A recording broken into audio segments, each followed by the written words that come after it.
Samedi 7 juillet 2021, Mokolo Sengo P Mokolo ya Feti Oyo Wapi Église Mission Sacerdoce Royal Oezwamina Limité résidentielle 6e rue et Yambi Bongo ba Episikopo o baye elongo na mangomba pe mabota na bango baye ko sepela pamba te baye kozwa mafuta to pe kopakola mafuta na moko o azali episikopo ya bato nyonso o to bengi na lopoto évêque général pe moto ya yambo o azotalisa elongekesa bolamki ya mboka Congo na kombo ya Dodo Kamba Israël balanga nai o azwaki likanisi pote basali to pe basali na Nzambe baye bakokota na malakisi pona koyekola koyeba nini o ezali o etali bokambi onini o ezali etali bokambi matali bokambi mambi matali makambo ya ba episikopo na yango tozo kota na kati awa bokomona bino moko toyoka moko na moko ameka kolimbolela biso ba o nyonso bandaki mateya pe malakisi wuta sanza mibale ba meka kolimbolela biso nini oya motuya oyo bayebi na kobakisa na kati na boyebi na bango. Merci beaucoup. Oui, nous rendons grâce à Dieu de ce qui se passe. Aujourd'hui, c'est les sacres des évêques institutionnels de la RSC. Et Dieu en a voulu que nous puissions être ce que nous sommes aujourd'hui. Dès là, nous bénissons Jésus, lui qui est notre seul guide et Seigneur. Ouais, je remercie le Seigneur pour ces sacres. Vraiment, ça n'a pas été facile. Mais par la grâce de Dieu, nous sommes arrivés à la fin. Vraiment, par la grâce de Dieu, nous allons vraiment accomplir notre tâche, notre mission et assumer notre tâche. Vraiment, je sais que c'est vraiment une tâche très lourde. Mais par la grâce de Dieu, nous allons vraiment l'assumer. Vraiment, je rends grâce à Dieu pour tout ce qui vient de se passer au cours de cette journée. Merci beaucoup. Napesi Nzambe merci pour un moment malamu oyo na traversé na présence na ye pour un moment malamu oyo to se présenter pardon na présence na ye ça qui facilité mais le kola nkolo azalaki na biso elongo na nyonso na niveau ya académie pe to komi na suka ya makambo Yesu maswazo alokumu napesi merci parce que na yebite suna kolo bandenge ni nkolo azwaka lokumu musala to kosala ezali kotombola kombo ya Nzambe kopesa ba valeur na ye pe kotalisa bato nini o esengeli pona kolanda toujours zela Nzambe cérémonie moko malamu etikali souvenir inoubliable pour nanga pe pona bandeko nanga nyonso tozana bango ensemble pe pona corps de Christ nyonso tout na pesi moment oyo lokumu na Nzambe. Merci. Bonjour évêque Brigitte Badianama. Bonjour maman Tina Kassai. Merci beaucoup maman tozana esengo ya komona lelo na journée ya sacre ba évêque. Depuis que yo za parmi ba anciens évêques toza parmi ba nouveaux. En fait, naza ancien évêque, bisotoye pour toza la plébiscité, titre mon honorifique, ko identifier biso, pe ko qualifier biso, ko remercier biso pendant 3 ans de fidélité na kati institution en tant qu'ancien évêque. Ancien évêque. Maman Brigitte, par rapport à bandeko balandaki malakisi nini oya motuya okoki ko flasher population ezolanda biso na Kasai TV oyo bameka ki ko pesa lokola malakisi nini bato ko retenir ya motuya na formation ya session uchikoleka. En fait, bakour nyonso ezaki bien. Tozwa ki éthique d'ontologie évêque mais bakour ngana sepele plus ezali leadership na comment gérer les conflits. Oyo epesamaki epai ya conseiller spécial Kazadi. Donc si je comprends bien, bino bozaka kate ancien boyaki ko assister mais bozwa ki pe formation. Oui, tolekaki na recyclage, tolekaki na ba formation ya makasi pendant au moins 3 mois. Tolekisi yango na bacours, tosali batepe.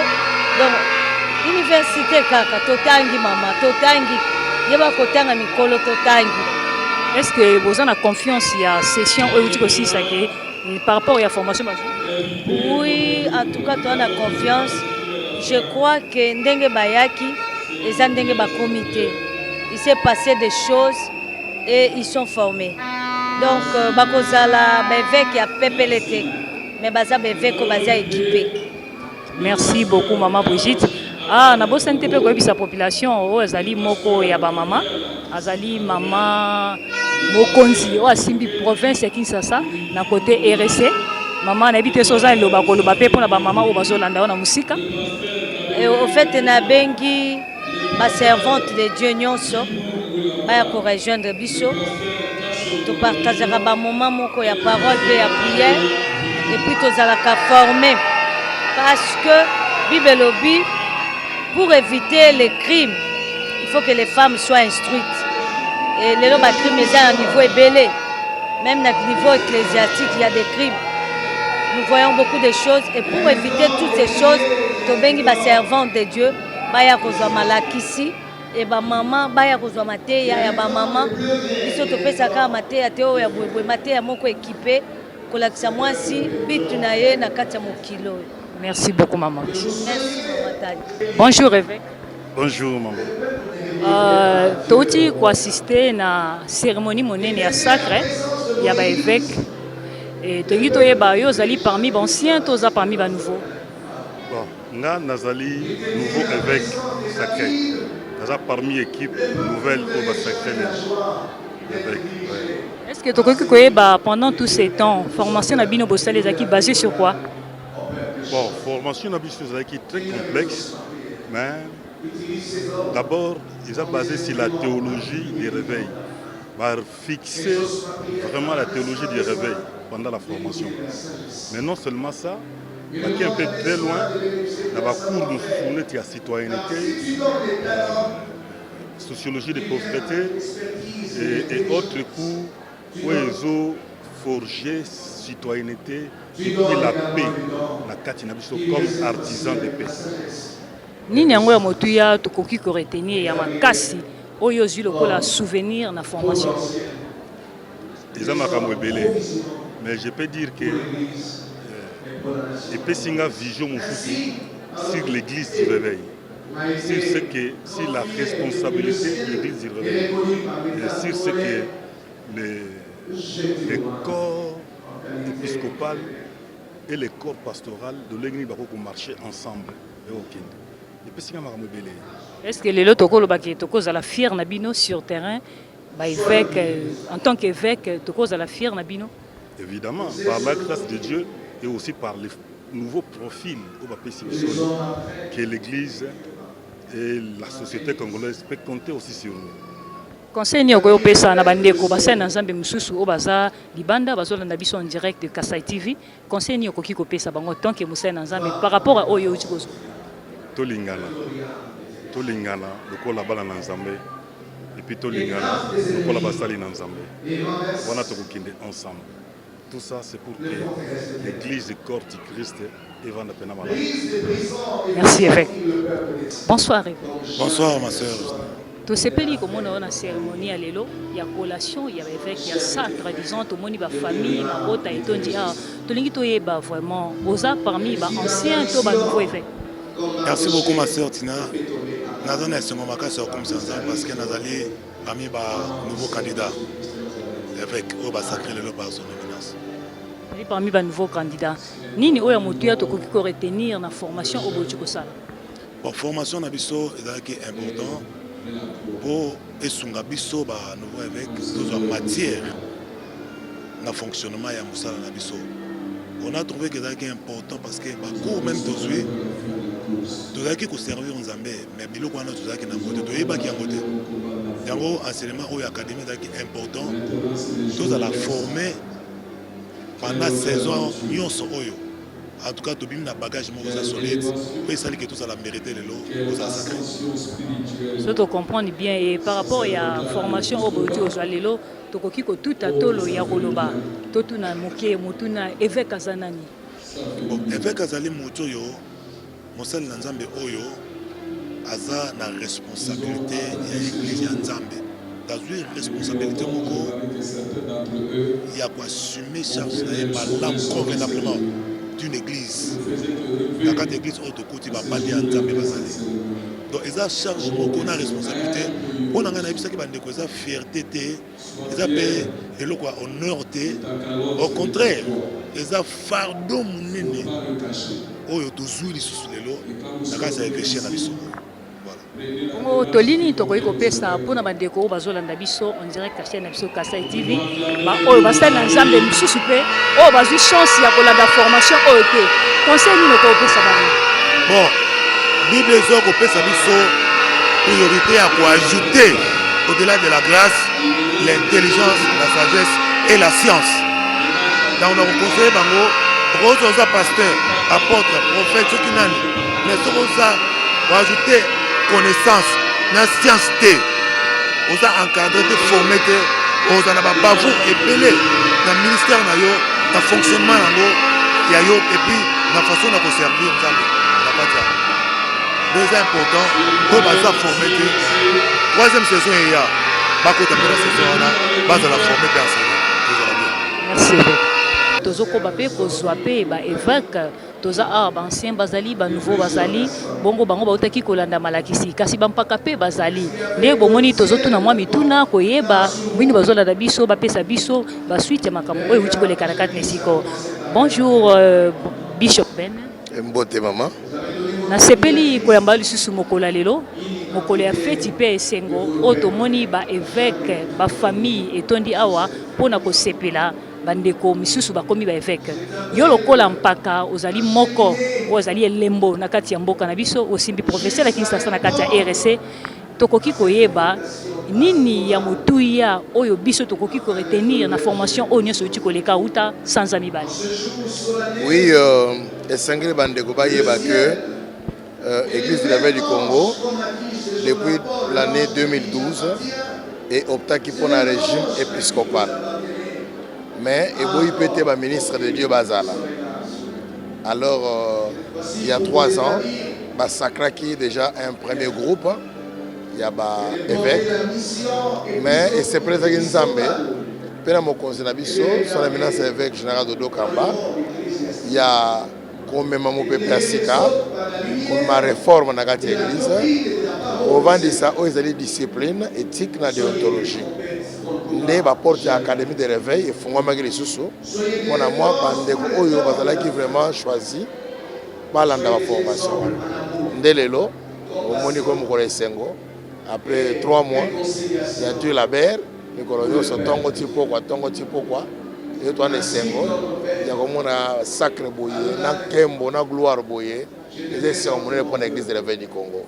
Ka esengo monene pe lokumu makasi pona église na biso mais biso bento to baba tunyo so évêque na kati ya mini na 5 ministères toza nango kombo évêque atikala koloka na te to ebite est-ce que évêque aza différent na pasteur aza différent na évangéliste?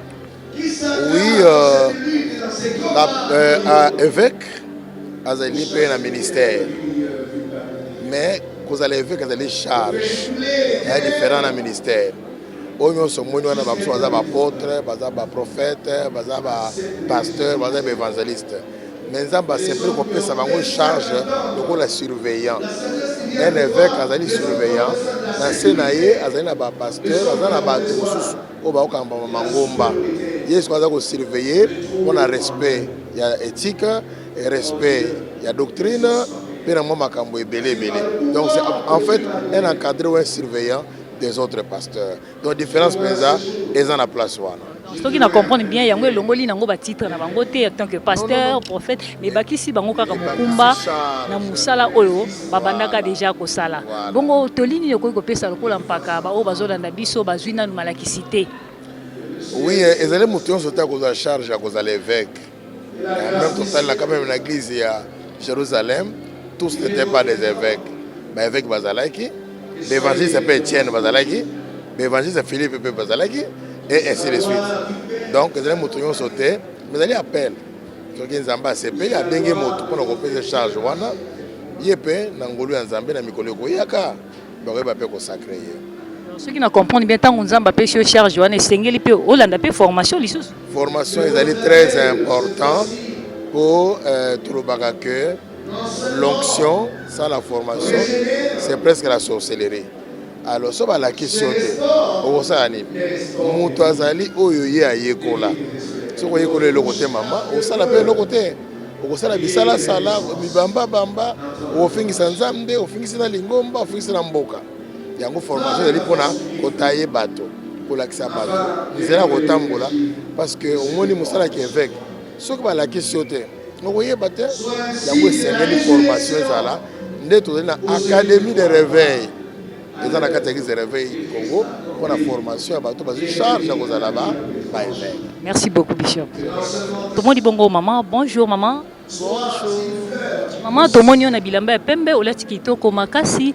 Telingi toyeba ozali et puis sikopo esika to na kati ya batu ya kala.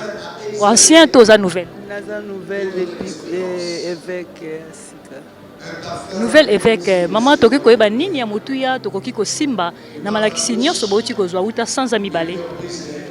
Pona ngai na sepeli mingi na malakisi oyo touti kozwa lolenge nini biso ba évêque tokoki kosala na kati na biso pa na biso ya RDC.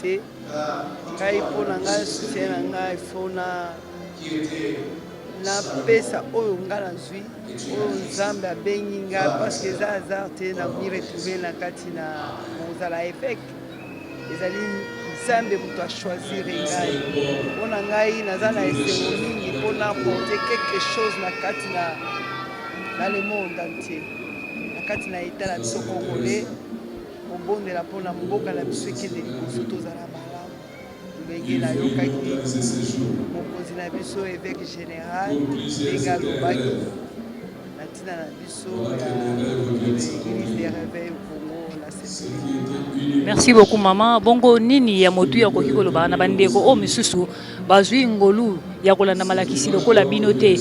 Conseil to nini okoki koloba pona bango?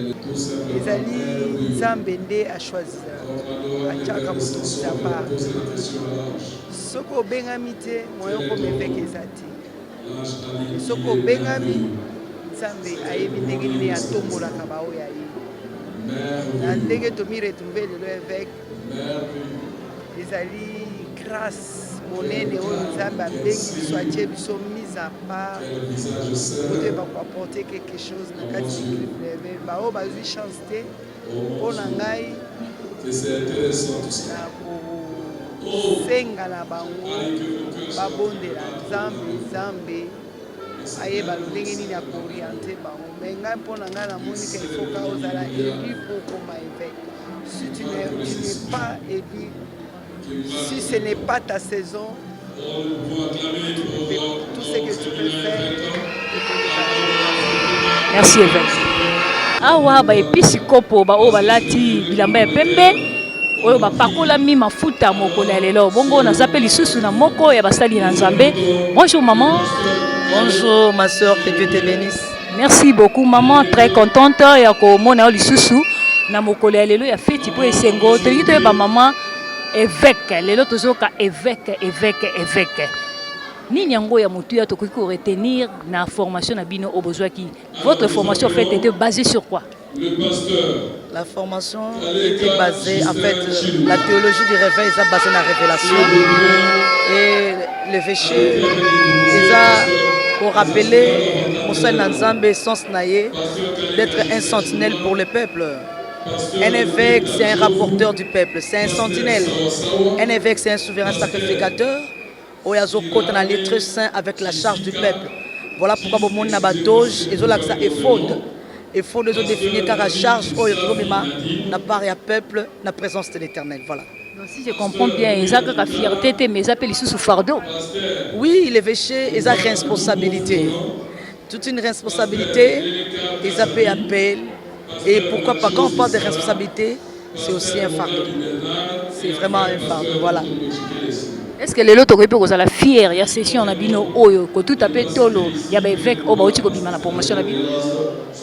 Je vous assure parce que ce sont des gens évêque qui au bazaba évêque au baleki na formation, il y a koyé ba responsabilité à chaque personne et puis papier ni sengeli à jouer au milieu du peuple parce que il y a plusieurs mais quelle sorte d'évêque? Évêque en 2021, un évêque formé, instruit et informé. Les informations que nous avons tenues du royaume et de sa mission exceptionnelle face à l'évêque soi-disant. Voilà. Merci beaucoup, servante de Dieu. Bonjour, Moussali Nazambe. Bonjour, sœur Tina, merci beaucoup. Tosepeli susu mokola lelo koya ko assister na molulu monene oyo eweti kolatisa tope kopakola mafuta na ba episikopo ya sika tope ya kala. Yo lokwa mosana Nzambe tolingi toyeba nanu tozwa na chance koyeba ta mwandambo évêque azanani. Évêque azanani.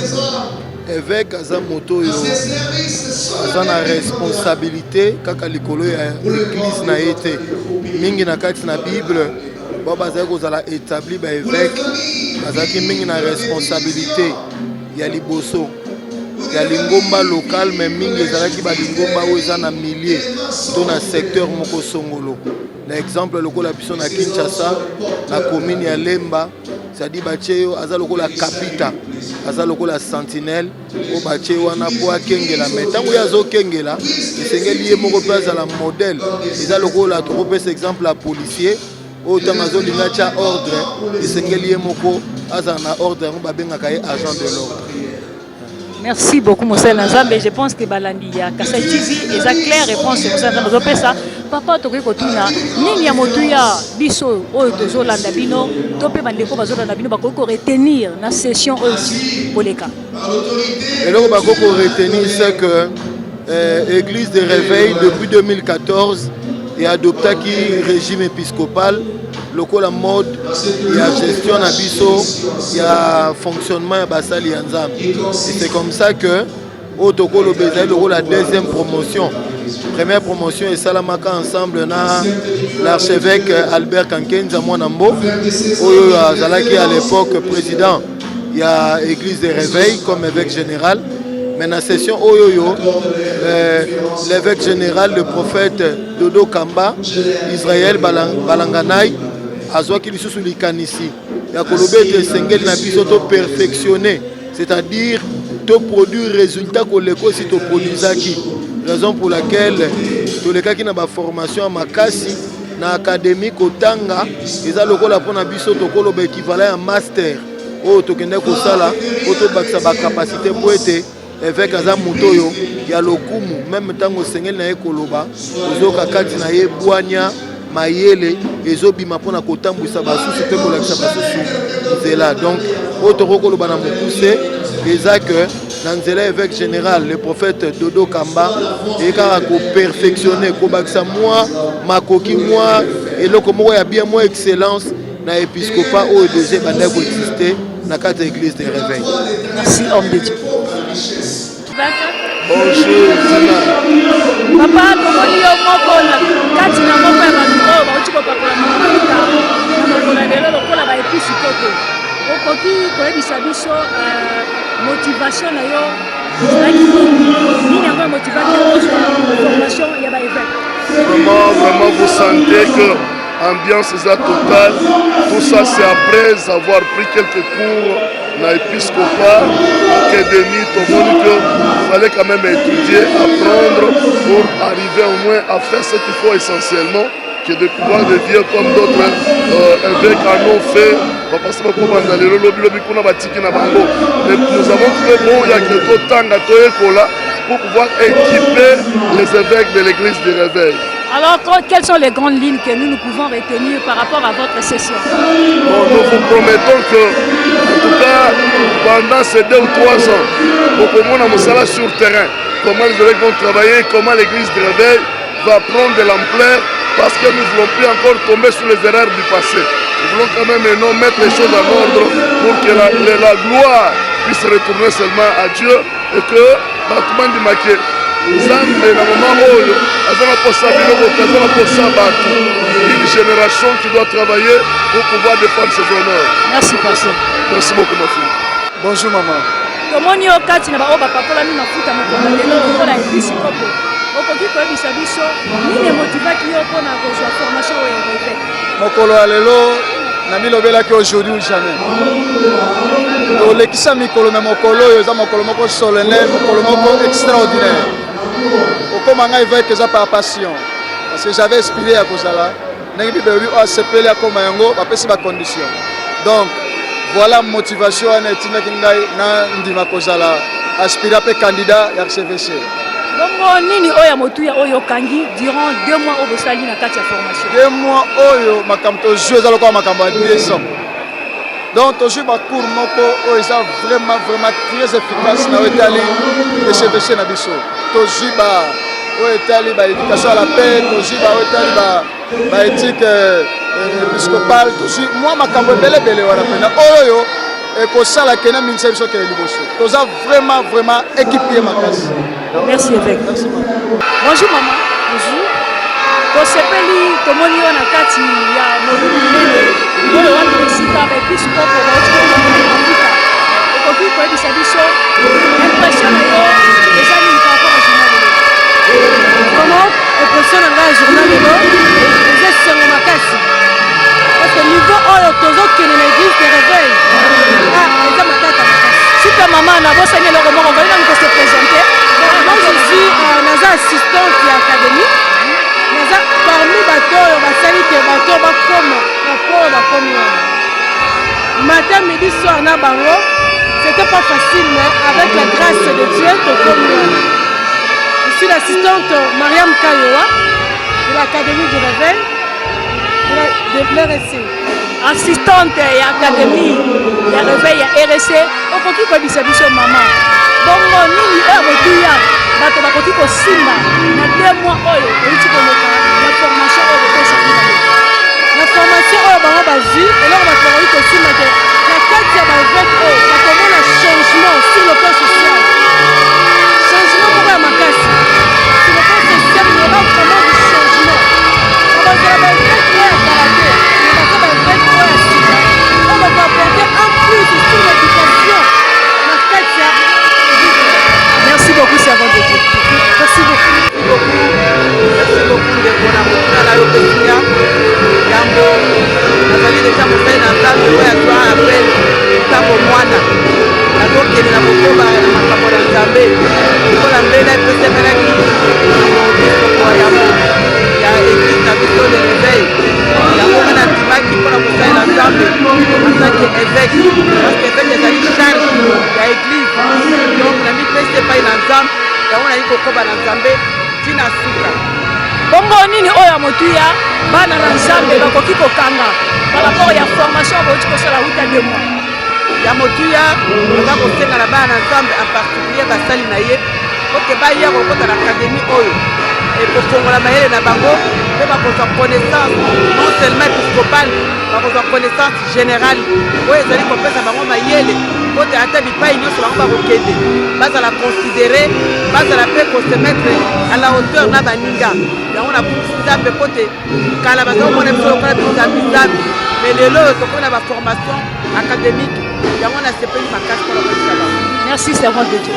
Nasepeli mingi mpona sacre oyo mais nasepeli makasi mpona liloba oyo eveka uti koloba ya suka alobi biso toza barase ya élu c'est-à-dire il faut tosala différence totikaki mingi bamagicien bafaux prophète basala ndenge basali sikoyo ntango ekoki mpona église véritable elakisa bon Nzambe tokomi na bon Carmel entre bafaux na bavrai bafaux bamoneli biso trop mais na bavrai fo batelema sinon à la parole de salut pour qui nous travaillons omoni kosantu asala sikoyo na mboka na biso po tolembi tozosoutenir ye tozobondela mpo na ye parce que ete azali na front biso totikali baaron na bair ye aza josue tozobondela mpo Nzambe alongisa ye kote nyonso ngambo na ngambo akoesue te. Amen, merci beaucoup. Bonjour maman. En tant que pasteur, qu'est-ce qui vous a poussé à suivre la formation des évêques? Tout ce qui concerne le Seigneur, tout ce qui concerne l'avancement de l'œuvre du Seigneur m'intéresse. Partout on m'invitera. Pour ce qui concerne le service, l'œuvre du Seigneur, je vais toujours y aller. Alors, quelles sont les grandes lignes que nous pouvons retenir, que nous pouvons retenir de cette session? La grande ligne est que la formation qui nous a été donnée, c'était une formation de responsabilité. C'était pour que, en résumé, pour que chacun se sente responsable devant le Seigneur et qu'il puisse accomplir l'ordre suprême que le Seigneur a donné. C'est ce qui nous intéresse, c'est tout gravite autour de cet ordre suprême que le Seigneur a donné à chaque enfant de Dieu pour accomplir. Merci beaucoup, pasteur. Par rapport à la population qui vous suit en ce moment, avez-vous un mot à dire? À la population, tout ce que je peux leur dire est que Dieu existe. Il est fidèle, il est amour. Ses bras sont ouverts pour recevoir n'importe qui. Que personne ne se décourage, que personne ne croit que lui est beaucoup plus pécheur que nous autres ici, que le Seigneur a accepté. Il accepte tout le monde. Alors, que personne ne puisse se décourager prétendant que moi je suis pécheur et je ne peux pas faire ci, je ne peux pas faire cela. Chez le Seigneur, ses bras sont ouverts pour toutes ces créatures. Merci, pasteur. Bonjour, papa. Bonjour. Comment nous avons le professeur dans la académie? Est-ce que vous pouvez aider à comprendre qu'est-ce que nous pouvons retenir par rapport à cette session? Merci. D'abord, cette session répond à une des résolutions de l'Assemblée générale qui instituait l'épiscopat au sein de l'Église du Réveil du Congo. Et vous comprendrez que l'épiscopat, c'est tout un corps qui a des exigences normatives, des exigences de valeurs, parce que la finalité, c'est d'arriver à produire un type d'homme utile pour l'Église, utile pour lui-même. Et donc, c'est l'évêque. C'est la raison pour laquelle, dans le cadre de sa mission de formation, l'Église a organisé pour la deuxième fois cette session de formation qui a, comme on peut bien le dire,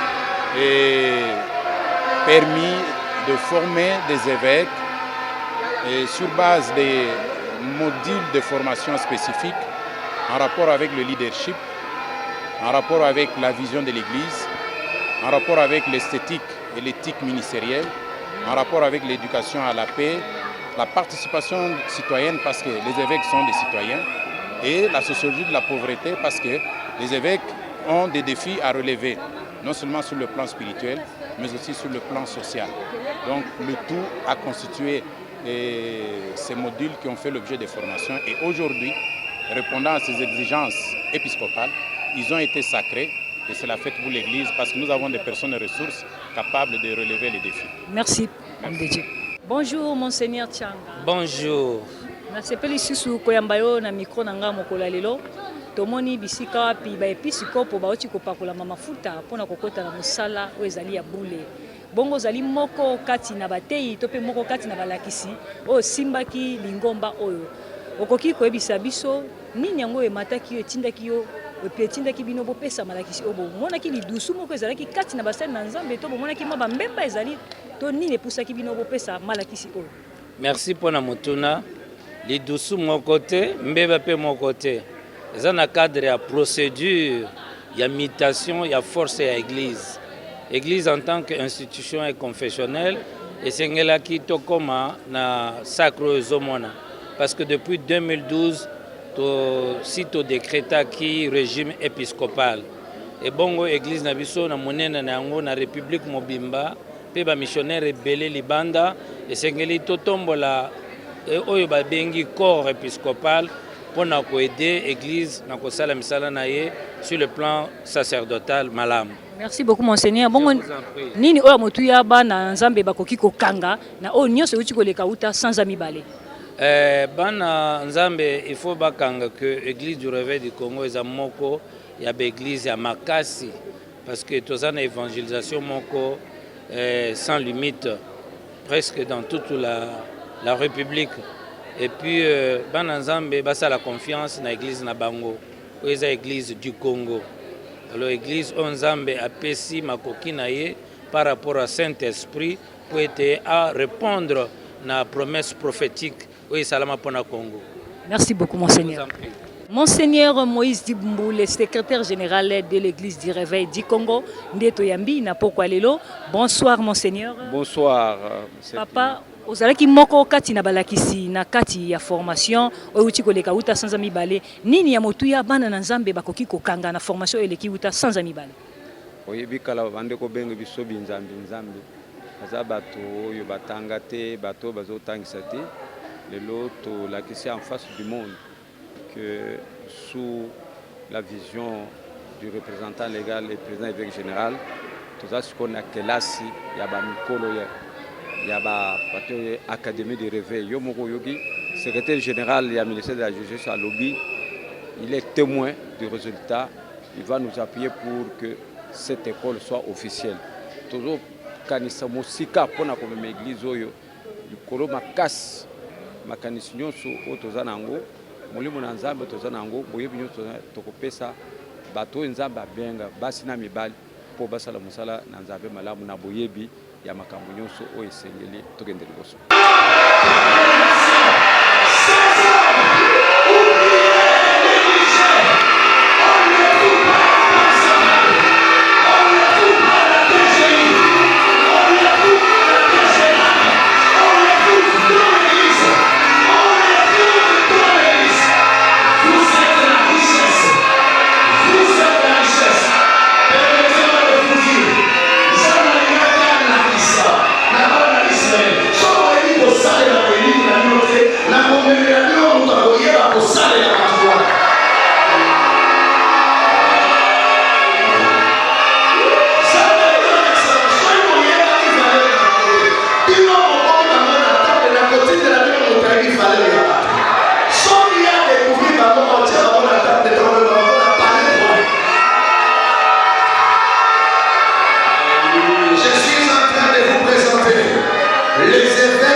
Qui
likambo ezali na ebandeli mpe na suka na yango wana tokomi na suka ya molulu na biso oyo toyaki kotala bisika wapi baepisikopo bapakolamaki mafuta mokonelelo na episikopo ya bato nyonso oyo tobengi évêque général pe moto ya yambo azotalisa elongi eklesi ya bolamiki ya mboka Congo na komba Dodo Kamba Israel Balanganai oyo azaki likanisi ete basene na Nzambe bayeba koyekola pe bakonsakre bango na titre ya ba évêque bongo tokomi na suka Nzambe apambola bandeko nyonso balandi biso wana bosani te bambote mingi na bandeko nyonso oyo balingaka ngai balingaka Tina Kasai mbote mingi à mon pasteur le révérend et son éminence l'évêque général Dodo Kamba Israel na bosanité bandeko nyonso o natangi bakombo te na lingi bino mingi mbote mingi bye bye tokutani à la prochaine. Abonnez-vous sur notre chaîne, cliquez sur la cloche de notification pour ne rien rater de nos publications.